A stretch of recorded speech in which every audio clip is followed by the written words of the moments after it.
Den Wum gibt's in Hamburg bei wibadiwum.de und demnächst auch bei Ihnen. Und damit auf zu einer zweiten Runde hier auf der Internationalen Funkausstellung Berlin. Gestern haben wir bei Wibadiwum live etwas über das smarte Home gelernt, wie wir in Zukunft leben werden können, um Energie zu sparen und auch um Komfort zu genießen. Heute machen wir es also ein bisschen größer. Es soll um die smarte Welt gehen. Sie können sich gerne hinsetzen, kommen Sie gern zu uns. Das ist hier nicht geschlossen, Sie sind herzlich eingeladen. Es wird so sein, dass ich mit meinen beiden Gesprächspartnern auf Deutsch und Englisch kommuniziere. A warm welcome to everybody who's joining us today here in Berlin and everybody who's online with us. We will change between two languages today because I have marvelous guests who come from a really different angle of changing the world, but they do, and influencing the world. And they also do that. I like for you to get to know them a little bit better. I'm really honored and pleased that he found time for us. Herzlich willkommen, Ernst Ulrich von Weizsäcker. Sie sind Professor der Biologie, Sie sind Präsident vom Club of Rome, Sie sind auch Präsident des UNO Resources Panel und ich könnte diese Liste endlos weiterführen und gleich komme ich auch wieder zurück dazu. And to the left, I'm really honored as well that you found time. I know your time is precious, especially here at IFA. It's Laurent Abadie, Chairman and CEO Europe from Panasonic. Warm welcome to you. Thank you. If you don't mind, I start a little bit with Mr. von Weizsäcker. Mr. von Weizsäcker, you are president of the Club of Rome. To me, it seems to be like a close circle of intelligent and important men, but also I don't really know what they do. I know they influence my life, but how? When did it all start with the Club of Rome? Some 45 years ago, a club of then elderly and very influential people under the leadership of Aurelio Peccei, an Italian industrialist, a very successful one, got together saying the world is limited and economic expansion can't go on eternally. There will be limits to growth. Right. Which was the title of the first big bestseller of the Club of Rome, published in 1972. It sold, I believe, 40 million copies. Amazing. Unbelievably successful book, teaching that we have to stop at certain stages. Now, in the meantime, we know that natural gas and copper and a few other things are much more plentiful on this earth than they used to believe at the time. But at the same time, the number of people on earth has doubled since that time. So, in a sense, the per capita availability is shrinking. So now we are working on new prospects, and one of the most important subjects for that is decoupling. So far, economic well-being is coupled with energy, water, resource consumption, and indeed the emission of greenhouse gases. And this Wibadiwum activity means decoupling human well-being from greenhouse gases. But this won't be enough. We also have to decouple from energy, water, and minerals. They're also limited. So last week we had a big conference in Hanover, Germany, where, together with the Wuppertal Institute and the Volkswagen Foundation, we worked internationally for Africa, for Japan, for the USA, and of course for Europe, how to decouple. And that is the new challenge, or one of the big new challenges for the Club of Rome. Very true. As you said, Limits of Growth was released in 1972. And when I grew up as a kid, I was born in 1980, well, they told me that this phrase, it's 5 before 12. Now I'm a grown-up woman in my mid-30s, and it still seems that it's 5 before 12. I mean, that everybody knows about this, everybody understood it, but nobody acts that way. Isn't that frustrating for your work and the Club of Rome, or do you think differently? If you know human beings, you know that they typically are very short-term oriented. They want pleasures now, not 30 years from now. But climate problems occur mostly 30 years from now. And that is a discrepancy. So you should not be disappointed or frustrated. You should work with the people as they are.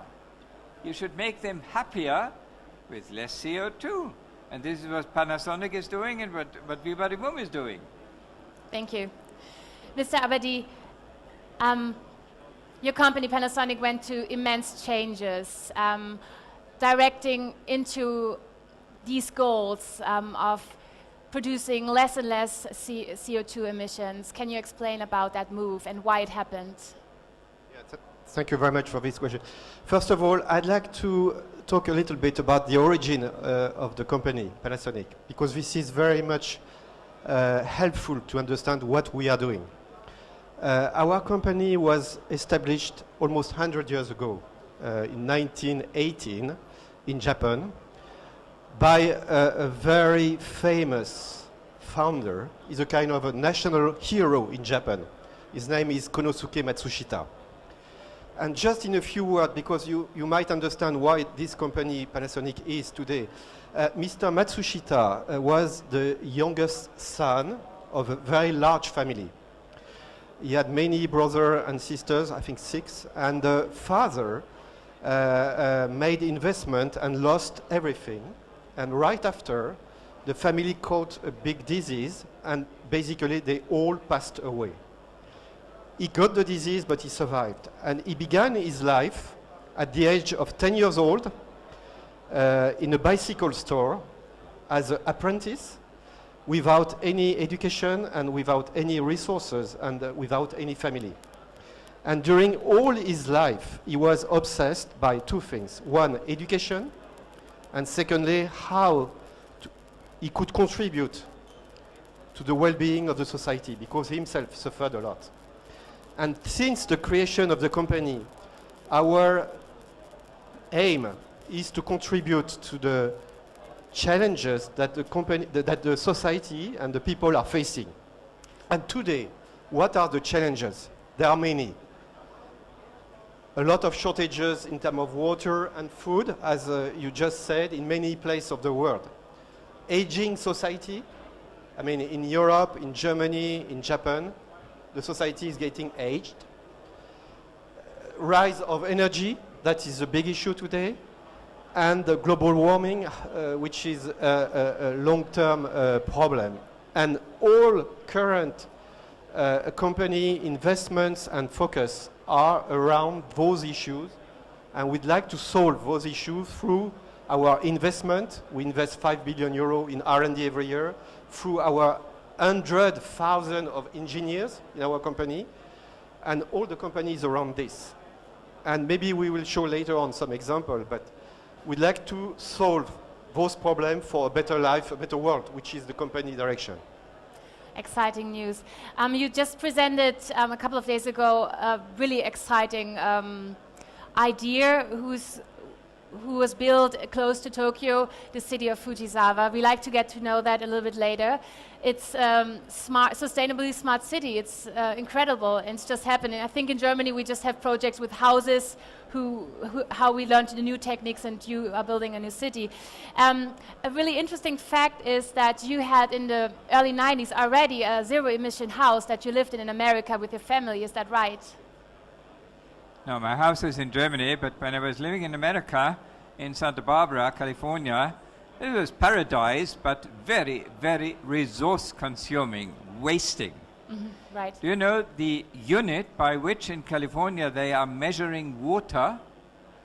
You don't know? No, I don't know. It's the acre foot. You know what an acre foot is? That's big. Well, 1 acre, 1 foot high. Right. This is more than 1,000 cube meters of water. This is the unit by which they measure the consumption of water. Meaning they wasted no end. Right. And it's completely mad. But it can't be changed as long as the agricultural lobby gets extremely low water prices. So we also have to work on the price instrument. We have to make people feel that wasting is mad. Very true, it is. But about the house, can you tell me about it? My house in Emmendingen near Freiburg. Is it a zero-emission house It's a at all? so-called passive house. Yes. And it's a multi-generation house. We started with 4 generations.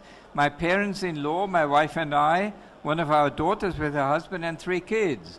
And then the house is always full with guests. And we have essentially no energy consumption because very good insulation and heat exchange ventilation. So the used air is traveling out of the house, warming up the incoming fresh air. So the fresh air enters the living room essentially at room temperature. So this is today's technology. I'm very happy to see that also the crafts, the Handwerker, are here, who are learning how to do a better life with less energy. Yeah. That's fabulous. It's fabulous. I would like to give you now the opportunity to hold your speech, if you like. Okay, so I go there. Yes.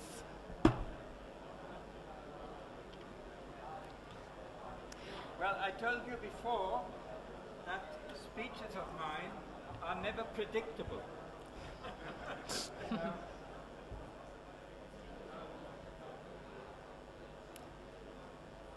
Here, I had no clue what to say, except all the good things. Well, I was reading in the newspapers the other day that last year the polar ice was reduced by more than 500 cube kilometers. Imagine what that is. I mean, the volume of Berlin is less than 500 cube kilometers. A huge mass of ice. And this is just the beginning of a potential disastrous rise of the sea water table. What would that mean for Bangladesh, or for Egypt, or for the Netherlands, or North Germany, or Denmark, or Finland? You name them. And indeed for Japan. Most of the Japanese economy is more or less at sea level. And imagine the sea level rising by 5 to 10 meters. An absolute disaster compared to which the nuclear disasters are even small. And this is not advertising nuclear. Essentially, we are really in big troubles unless we stop or slow down global warming. And the international agreed target is 2 degrees above pre-industrial levels. But the newest report by BP says this is all rubbish. We know now that we will have something like 4 degrees more unless we really learn to change. Now, how do we do that? One of the most important and most popular ways of doing it, of course, is using renewable energies instead of fossil. I was member of parliament in Germany when we introduced the Feed-in Tariffs law, the Erneuerbare Energiengesetz, which made it profitable to farmers and just ordinary people to create electricity from wind, from small hydro, from solar, and to an extent also from biofuels. This has been a big success story. From something like 4% renewable energies, we rose to something like 25%. And that in a matter of some 15 years, which is a fabulous success story. And I'm very happy to see that some states in the US and some people in Japan are even working in this direction. So did the Spaniards and the Danish and many others. So this is one way of doing it. And here in the room we have Gerhard Knies from Hamburg, who invented the concept of desertec, meaning extracting energy from the Sahara or some other dry place where there is a lot of sun and bring that electricity to Europe. That's a fabulous idea. It has to be also commercially viable. So far it is not. So there is a lot of homework to do to make it profitable, but this can be done using good technologies that are there in Japanese or German companies and worldwide. Also the Chinese are actually very active in this regard. So this is a possibility, but it is not quite good enough. We also have to learn to use less energy. Sometimes I'm asking my students, how many kilowatt hours would you need to lift a bucket of water of 10 kilograms from sea level to the top of Mount Everest, 8,800 meters high? And the typical gut feeling answer is anything like 500 kilowatt hours. And this is wrong. It's dead wrong.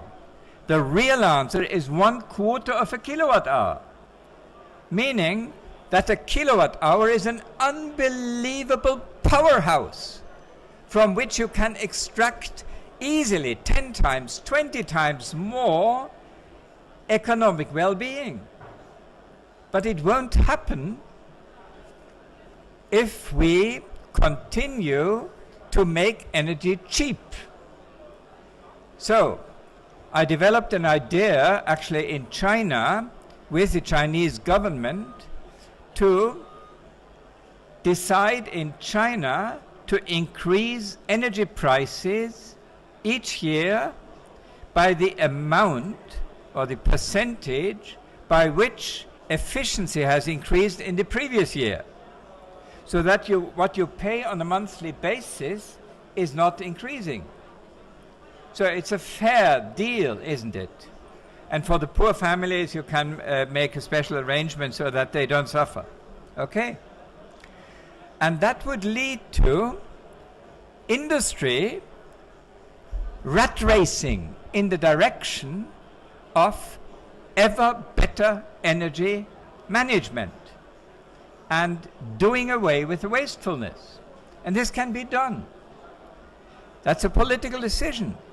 And what I'm suggesting essentially is an alliance between European countries and East Asian countries, both suffering from the lack of natural resources and both with high-tech industries and capable of doing that huge industrial transition into essentially a carbon-free world. And if we do that, then will the Canadians and the US Americans and the Australians think, oh boy, this is a fabulous thing. They are running ahead and we are staying behind. We can't afford that. And then they will join. If you ask them today, if Mrs. Merkel travels to Washington asking the Congress or the government to please join in climate in reducing CO2, they say, why should we listen to Mrs. Merkel? We do our own business. Okay, so this is futile. While if we show we are the game winners in that game of a low carbon economy, then we are the winners. So the Club of Rome is all behind such ideas of making the winning team those who do the best for our grandchildren's generation. And this, I believe, is something also worth of attention of the public here at IFA. Thank you. Thank you very much.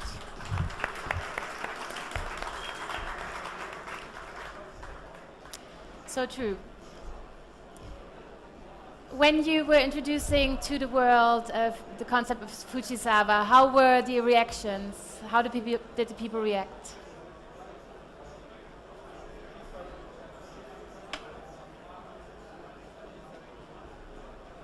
Fujisawa is a very interesting case study. I mean, it's a live case where a lot of families are living in already. And what we targeted is really to achieve our vision in terms of almost no CO2 emission, reuse of water, but behind this, it's not just about achieving our eco targets, but on top of that, show that we can bring at the same time, which is a big challenge, a better comfort, a better living environment for elderly people, young generation, children at the same time.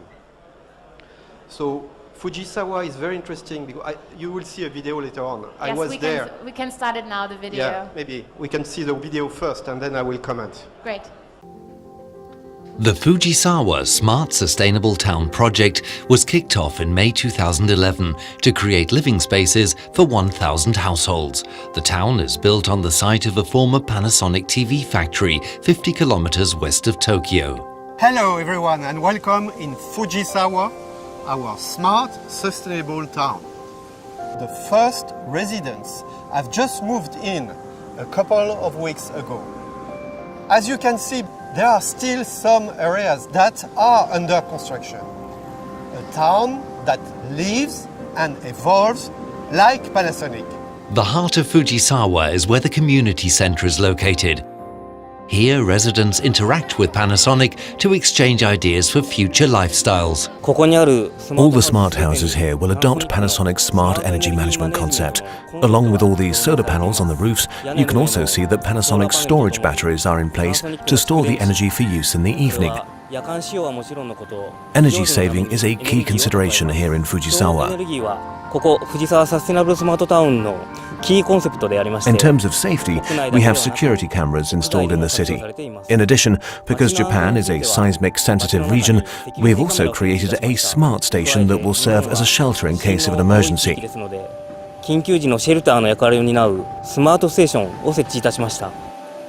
High-capacity batteries and charging systems are also part of Panasonic's wide range of comprehensive business solutions. Welcome, Mr. Abadie. Combining energy management and sustainable mobility, we created smart spots where residents can use electric-assisted bicycles and e-cars. Enjoy your ride. Panasonic is evolving its business by applying extensive B2C know-how to build new solutions in different B2B markets, interlinking technologies across various business areas. You all know our company for its Viera TVs and our Lumix cameras, our audio and Blu-ray devices, and our total range of entertainment products, an important part of our European business. For Panasonic, this smart town is like a big case study. Like Fujisawa evolves with people's expectation and changing lifestyle, Panasonic does as well. You see many examples here in Fujisawa, from all the technology in this futuristic house here, with all its installation that offer green energy production and storage, safety for everyone living here. Fujisawa is a blueprint of Panasonic's ability building future living space for the home, for travel and mobility, and for entire towns. This is how Panasonic is evolving into a solution company, and thanks to our consumer business expertise, knowing that the consumer ultimately expects. This is the challenge that Panasonic has taken on, creating comprehensive solutions fitting various lifestyles for different generations and different types of people. Really exciting. Fujisawa used to be a place where we had a big factory, huge factory, and we decided, this is very near Tokyo, west part of Tokyo, we decided to remove the factory and offer this big land for this project. Of course, we have partners with us, but this is extremely important in terms of development for our future, because from Fujisawa, we'd like to use this live showcase to develop similar projects in Europe and other continents as well, in Asia. So the living environment is very unique, and as it is said here, there are some community shared services. We produce a lot of energy through photovoltaic technologies, and we use this energy during daytime to recharge cars that are used by residents, sharing the services. So this is very interesting, I think. There are a lot of trials like this. But I was there, and I could feel that people look very happy. There is a lot of children, there is a lot of people living around. We expect 1,000 families living there. It's a big town, big town. On top of hospitals or community buildings. So it's really a huge project. Without the catastrophe of Fukushima, would a project like Fujisawa be possible? Or did that motivate the Japanese, the Japanese people to rethink their energy sources?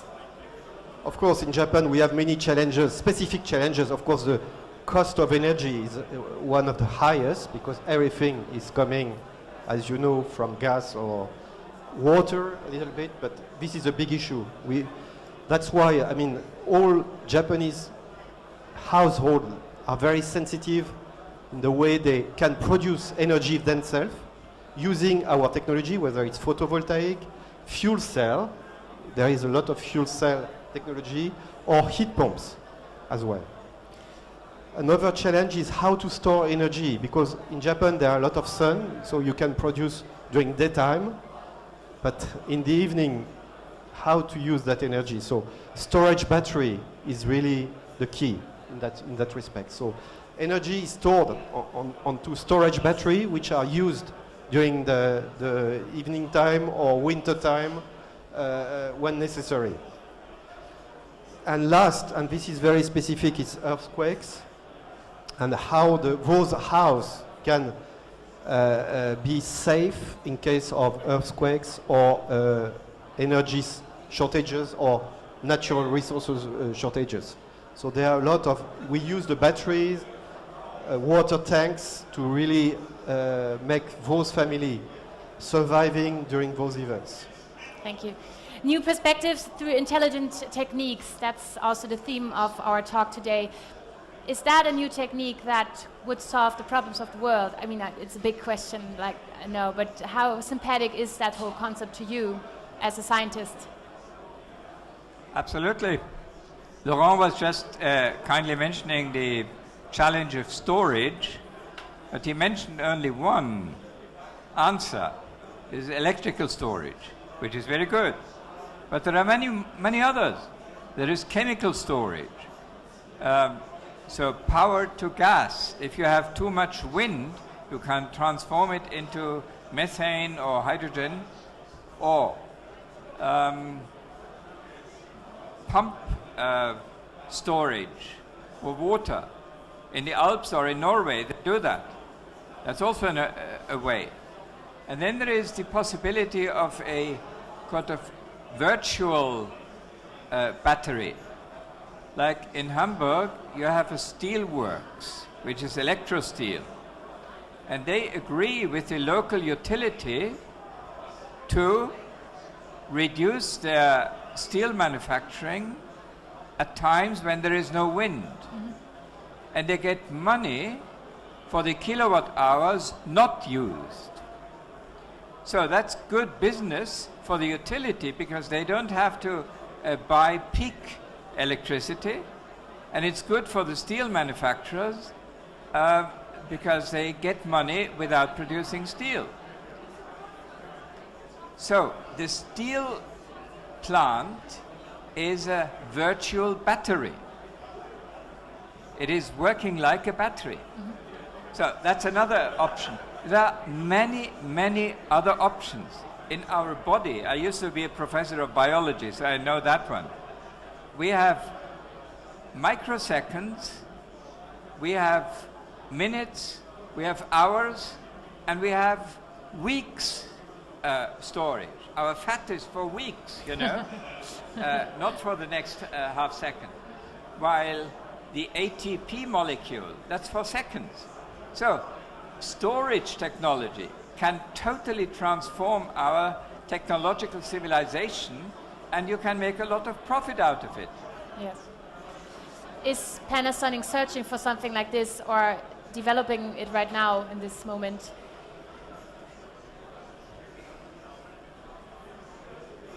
Currently, we have the right technology for the coming 10-15 years in terms of storage solution, in terms of fuel cell. Fuel cell is very important to produce energy, or heat pumps, which we are currently investing in. I mean, it's an investment. You have to know that we are not making or getting return on investment on those technologies. The company is really heavily investing, thinking that this is important for our society. But thinking more long term, maybe 20, 30 years, we are preparing a new generation of technology around what we call hydrogen society. Hydrogen society. But for the time being, I mean, we are concentrating on what is shown here at Fujisawa, and I think this is the right answers to our current problems. Yes. How long did the planning of Fujisawa take? When did it all start? When did the idea happen? It was a kind of 5 years, 5 years. Project, 5 years. That's fast. I mean, it's fast. Yes, the good thing is in Japan we have a company which built houses, which is called Pana Home, and that helped us to go faster. Right. And you told me already there are families living. Was it like a competition that the families could say, I like to be the first living family there? Or like, how did you find the families to move in first? There were not so much promotion. I think we got a lot of, we are getting a lot of demand for those Fujisawa houses and condominium. Of course, the price is a little bit higher than the normal house. I mean, one detached house, about 140 square meter, is about 500,000 euro, which is quite high in Japan. But you save on energy. You get quite good return on investment because you produce your own energy, and you get a lot of nice comfort, because those houses are extremely comfortable, extremely comfortable. Yes. Would you move in, Mr. von Weizsäcker, in Fujisawa for a year, maybe? If I had to live in Japan and learn Japanese, I would absolutely move in. That's great. I would too. I hope to see it one time, like for real. But the movie was also really nice. We were speaking of batteries. I know Panasonic merged together with Sanyo, really famous and known for good batteries. And Sanyo and Panasonic worked together with Tesla to find the battery to make the car, the engine run. How challenging was that? Yeah, this is a very famous case study. Well, storage, energy storage is, as you mentioned, one of the biggest challenge today. And from the beginnings, Panasonic was a partner, has been the partner of Tesla, and we are in fact shareholder of Tesla. We are the unique supplier of this company in terms of storage battery. And Tesla, well, the Tesla car, all the performance of this car rely on batteries. I mean, it's extremely powerful car. You can achieve 0 to 100 km/h in less than 5 seconds. You have an autonomy of 500 kilometers, and with a fast charger, you can charge your car in less than 20 minutes.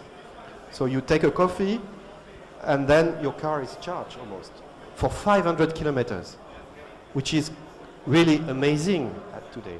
That's why it's so successful. Yes. And this is thanks to the technology which is used. In fact, we use cylinder batteries. There are 7,000 batteries, cylinder battery per car. And each battery has its own charger, security system, discharger to achieve such a performance and safety. So it's full of technology. And the battery is almost everything because the engine itself, the size is like a melon, very small. And this car is really a breakthrough technology, concrete car at the moment. So the idea now is to move for a more affordable pricing. That's why we are currently investing in a new factory with Tesla to achieve a quite big price reduction. Officially, we said 30%, but we are targeting even more to bring this technology in a more affordable way. Ah. So that can be used for car, but for homes, for industries as well. Yes. Have you driven one, a Tesla, a test drive, Mr. Weizsäcker? Once was a model car, but our family has just ordinary Toyota, but at least with very low fuel consumption. But one thing I think we should address, this is the idea of the Wibadiwum people of seminars or workshops for the future. Yes, for everybody to learn. Involving the people around on the island of Fur or other places, and that I believe is something that is not automatically technical, but it's a societal kind of innovation. And I believe that's very important to know, that if we want to change our civilization in a way that our grandchildren are going to like it, we also have to do social innovations. Very true. I believe that this new quarter west of Tokyo, Fujisawa. Is also a social experiment. They will communicate with each other, how to use all that. But in addition to that, you can also learn to be happy with less consumption. These days, they have in Leipzig the big international conference on degrowth, meaning more happiness with less consumption. This is also an important part, and means we also need to learn to behave. Well, that's not so much fun, but it's true. It is a lot of fun if you do it right. If you do it right, very true. I learned from your book, Factor 4, that I should change my juice taste. Orange juice is not as good as drinking currant juice. That was like yes, I mean, one solution. If the kilometers driven by lorries or let alone airplanes, then the taste of an orange juice would be less good as it presently is. Very true. When I'm going to a restaurant in Germany, I'm always asking for apple juice. And they say, well, we can offer you orange juice. And I say, no, I mean apples. Apples are growing here. And they are tastier, to my taste at least. Well, these are further discussions, but nevertheless, I also like orange juice. Factor 5 just came out, and when you were walking by here, like a group of young men, they were like asking me, is it him? I'm like, yes, it's him. They were reading all your books, and I told them, what should I ask him? And they said, well, you should talk with him about Entkupplung der Geldsysteme. Entkupplung der Geldsysteme. Yeah. They learned that from your books, and like how to do it. It seems like impossible. Yeah, I don't know how to translate this it, I'm is sorry. opening a huge new box. The present capitalistic system is self-destabilizing. This is a problem. This is an exact quote by one of the most successful speculators of the world, George Soros. He says this is self-destabilizing. It has to be changed. if we want to avoid terrible crashes of the financial markets. But this, I believe, is a little bit beyond the IFA talk. True. But me as a consumer, like, okay, I can behave. How can I change my behaviors? What is a practical tip? Not only drinking apple juice, but apart from apple juice, what is a good suggestion for people like me who try to do right things, but mostly don't know how always? One thing is put political pressure on infrastructures that are user-friendly and public transport. That's very important. Another thing is go shopping with a clear mind. We typically have our nutrition from organic food, and that's wonderful. We eat a little less meat, but healthy. We feel better. So do our grandchildren. So this is something everybody can do. Then the transition to an electric bicycle, the pedelec, may actually be ecologically much preferable to the electric car. I'm not against the electric car, but the electric bicycle is a lot more reasonable. The Lord Mayor of Tübingen, my friend Boris Palmer, has a public vehicle which is a bicycle, an electric.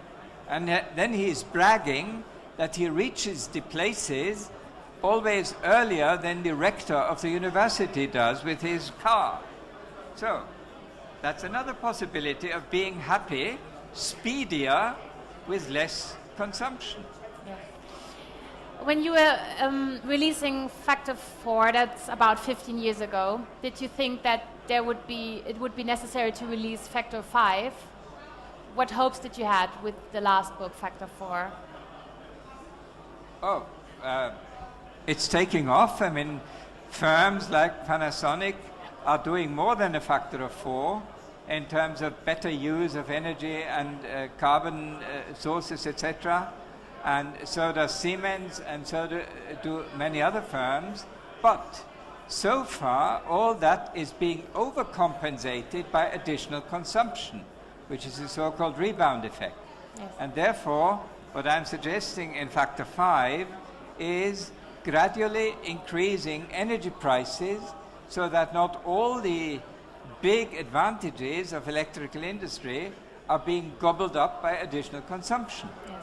And after Factor 5, who was just released, do you think there will be a Factor 6, or will the humans finally learn and react properly?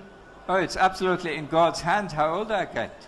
But anyway, old, there I will hope. be others who can write a Factor 6. Okay, thank you. Since we are with Wibadiwum today, rebuilding the world, in what world would you like to live in? It's a question for you both in 10 to 20 years. If you can rebuild it, what would the wish be? I'm afraid I have to say the most important is peace. Peace. Yes. I agree. There's nothing more to say. Thank you very much, Mr. von Weizsäcker and Mr. Laurent Abadie, for this really interesting talk. I wish I can see Fujisawa one day, and I'm gonna read and wait maybe for Factor 6 and see what's happening. Thank you everybody who was joining us today at the IFA, and bye to everybody online. Thank you very much.